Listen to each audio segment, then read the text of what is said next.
Assalamualaikum warahmatullahi wabarakatuh. Salam sejahtera bagi kita semua. Om Swastiastu, Namo Buddhaya, salam kebajikan. Yang saya hormati Bapak Ibu yang hadir pada acara virtual hari ini. Semoga semua diberikan berkah keselamatan dan kesehatan. Peningkatan sistem evaluasi pendidikan adalah bagian dari kebijakan Merdeka Belajar yang didukung penuh oleh Presiden Jokowi dengan tujuan utama mendorong mutu pembelajaran dan hasil belajar para murid. Untuk itu Kemendikbud mengeluarkan kebijakan asesmen nasional yang dirancang tidak hanya sebagai pengganti ujian nasional dan ujian sekolah berstandar nasional, tetapi sebagai penanda perubahan paradigma tentang evaluasi pendidikan. Perubahan mendasar asesmen nasional adalah tidak lagi mengevaluasi capaian murid secara individu, akan tetapi mengevaluasi dan memetakan sistem pendidikan berupa input, proses, dan hasil. Potret layanan dan kinerja setiap sekolah dari hasil asesmen nasional ini kemudian menjadi cermin untuk kita bersama-sama melakukan refleksi, mempercepat perbaikan mutu pendidikan Indonesia.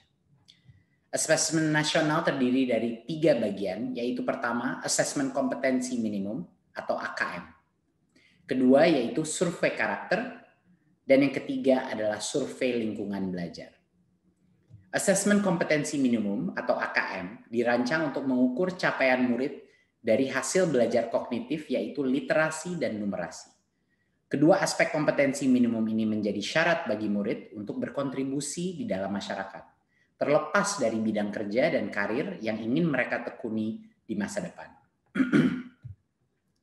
Fokus kepada kemampuan literasi dan numerasi tidak kemudian mengecilkan arti penting mata pelajaran, karena justru membantu murid mempelajari bidang ilmu lain, terutama untuk berpikir dan mencerna informasi dalam bentuk tertulis dan dalam bentuk angka atau secara kuantitatif. Jadinya kemampuan literasi dan numerasi adalah kemampuan yang akan berdampak kepada semua mata pelajaran yang diajarkan dan dipelajari oleh murid-murid kita. Bagian kedua adalah dari asesmen nasional adalah survei karakter yang dirancang untuk mengukur pencapaian murid dari hasil belajar sosial emosional berupa pilar karakter untuk mencetak profil pelajar Pancasila. Dengan 6 indikator utama, yaitu beriman dan bertakwa kepada Tuhan Yang Maha Esa serta berakhlak mulia. Kedua, kebinekaan global. Ketiga, kemandirian. Keempat, gotong royong.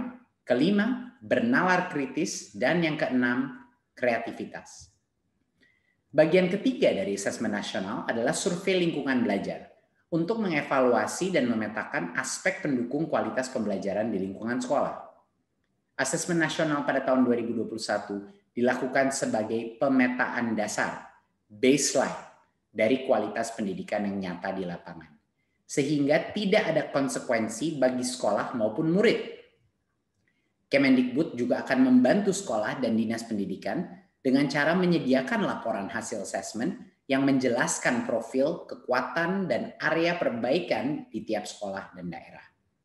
Sehingga sangat penting dipahami, terutama oleh guru, kepala sekolah, murid, dan orang tua, bahwa asesmen nasional untuk 2021 tidak memerlukan persiapan-persiapan khusus maupun tambahan yang justru akan menjadi beban psikologis tersendiri. Tidak usah cemas, tidak perlu bimbel khusus untuk asesmen nasional. Untuk itu, mari kita semua bersama-sama mendukung pelaksanaan asesmen nasional mulai tahun 2021 sebagai bagian dari reformasi pendidikan Indonesia. Terima kasih dan salam Merdeka Belajar.